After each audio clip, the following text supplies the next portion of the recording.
In the last week or so, we've had some really bad storms here with very strong winds, and as a result of that, 3 trees have come down over some of our paths, and one of those has come down on the little shed here, of which I need access to. So today, one of my jobs is to try and release this and cut the other trees, hopefully, in this case, without damaging our shed.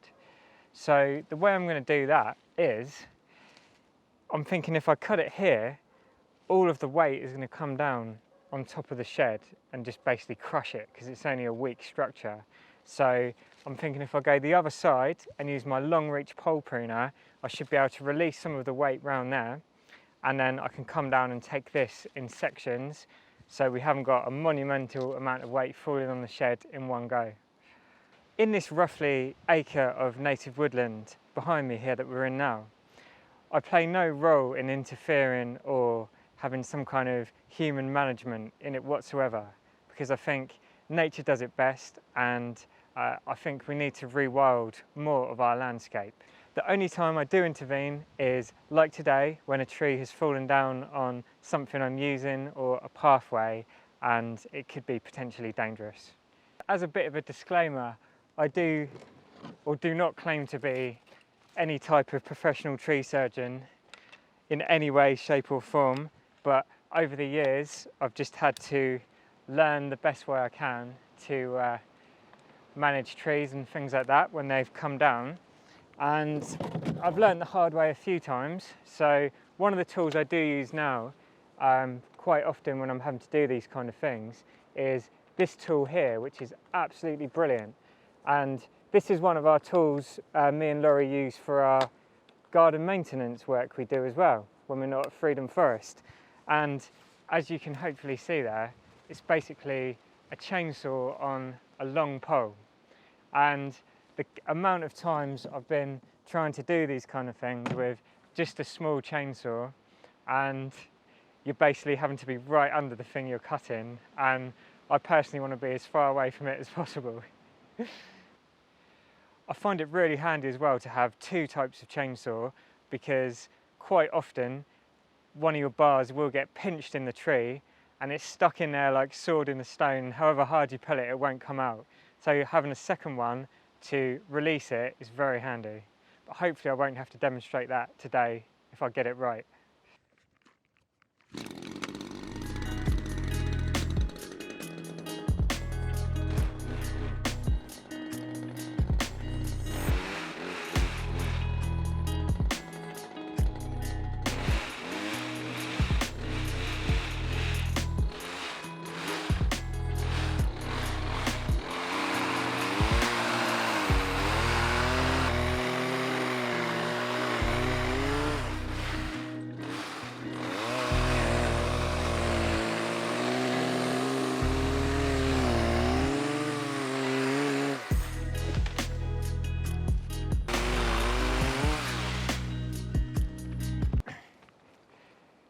That should be the worst of the weight off it, so I've left a bit now tilted onto the roof, so I'm going to see if I can get that off.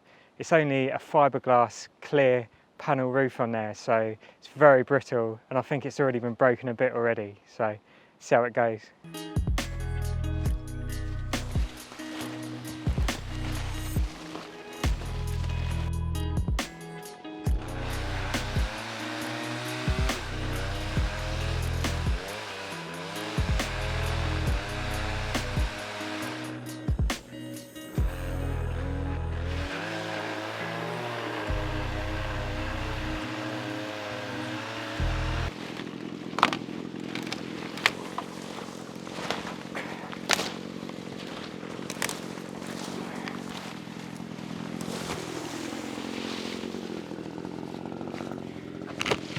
So the tree is now just resting on the top edge of the building there, and it's still attached quite firmly at the base here. So I'm thinking if I weaken that a bit with the chainsaw, I might be able to just roll this off the edge of the building.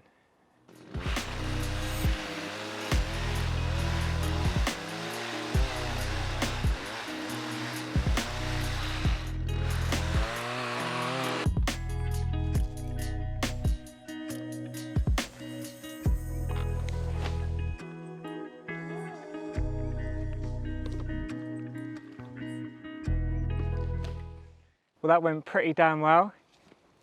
The actual roof itself hasn't actually been broken at all. The only thing that has is just a bit of batten in here, which I've got loads of spare batten anyway, so couldn't have asked for a better result on that one.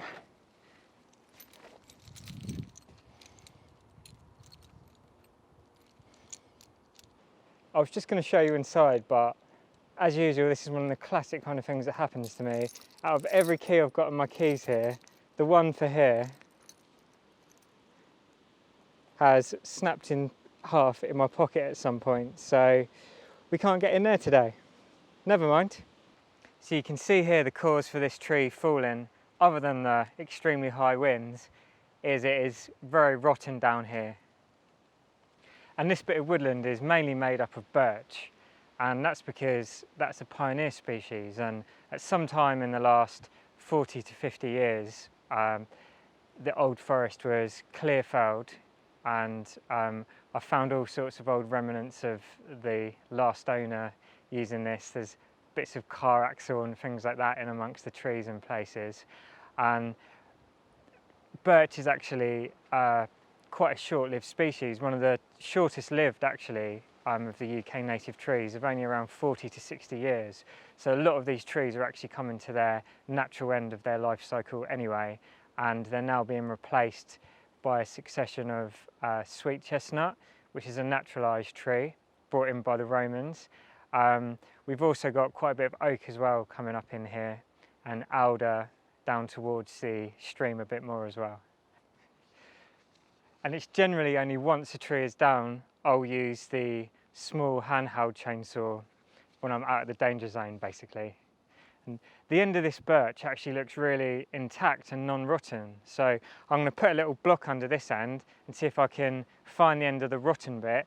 And I'm going to keep that as a whole stem for now, because I want to get into a bit of chainsaw milling, making planks and stuff freehand like I've seen done abroad. So if it is okay, I'll remove this ivy later, and then I'll put it under cover somewhere until I can use it for something, which would be more of an interior use, because birch doesn't last long at all left outside in the elements.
So I'm just going to keep this now at the edge of the pathway here,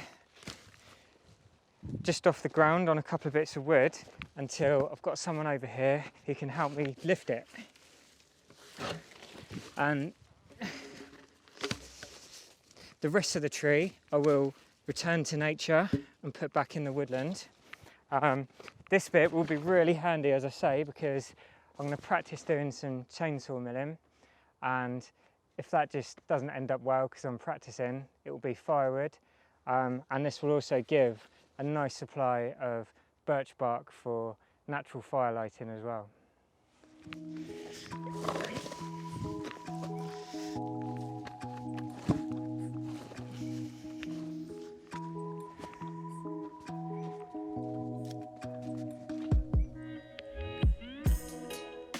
Alright, so our next tree here looks like an alder, and we have quite a lot of those here because they like wet conditions, and there's a stream just along the bottom of this slope here. and that's alder with an A, by the way, not an E. And this one I don't have to be such a perfectionist with, because there's nothing underneath that's going to get damaged, but it is caught up in this tree over here, and there's some of these offshoots here, these branches, so I'm going to remove those first, because I'm going to be still partially underneath it using this chainsaw. I don't want to be whipped in the face by one of those, it's very painful. And this is a classic example as well, as you may be able to see in a minute, of if I made the cut in this one from the top, as the tree starts to fall in, it's going to pinch my bar and hold the chainsaw in place. So I'm going to make the cut from underneath, so as I come up underneath, it should hopefully release the trunk down and fall either side. That's the plan anyway.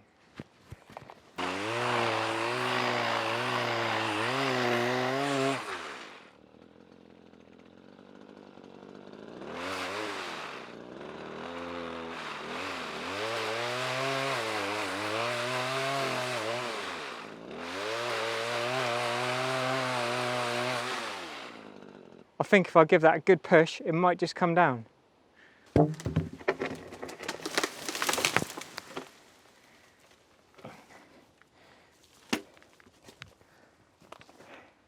As he says, not being whipped in the face, as he gets whipped in the face.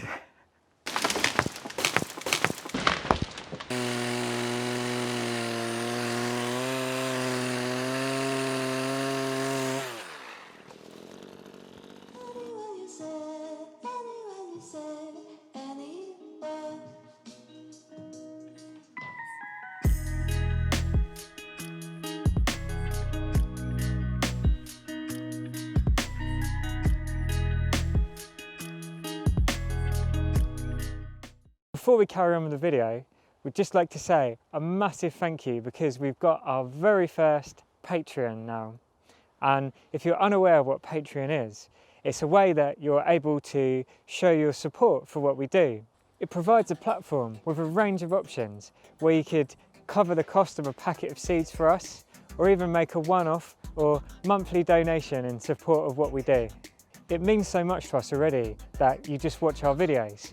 But we've got many projects coming up in the future, as well as we'd love to get things like a second camera to improve the quality of the videos. So those were the kind of things that any donations would be used for if you were thinking of potentially becoming a Patreon. And on top of that, if we get a couple more of you lovely people, we will put an end screen on like credits with your name if you wish to have it on there as well. Anyway, back to the video. It's a new day today. I ended up getting waylaid with a few other projects when I was filming the other trees. This one here though is our third tree that came down in the high winds. And this one has come down through our hedge here, and it's come down through a second hedge over there, and it actually came through Laurie's hammock, right through the middle of it. So it just goes to show you, you never know what's going to happen. And sweet chestnut is one of my all-time favourite trees. There's trees here that came down in the 1987 storm, and they're still completely solid inside, even after laying on the wet floor all of those years. And it'd be really nice to hear from you guys. What is your favourite type of tree? And what is it about it that makes you like it? So please let us know down below. It's always a true pleasure to hear from you. So like with the other two trees, I'm going to cut this brushwood off first, which I'll leave in a pile for the wildlife. And the main stem, which I may be able to use for something, I'll just keep off the ground for now until I've got a use for it.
This area I'm in now, from behind the camera all the way up behind me, I've been clearing back the bramble and slowly re-establishing this as native woodland.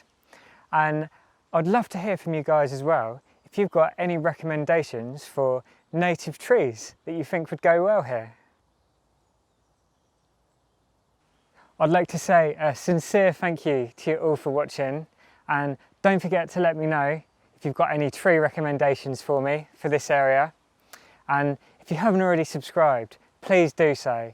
And if you want to help us out, one of the best things you can do is by pressing like and leaving us a comment, and that really helps our videos to be more discoverable to other people on YouTube when they're on here looking.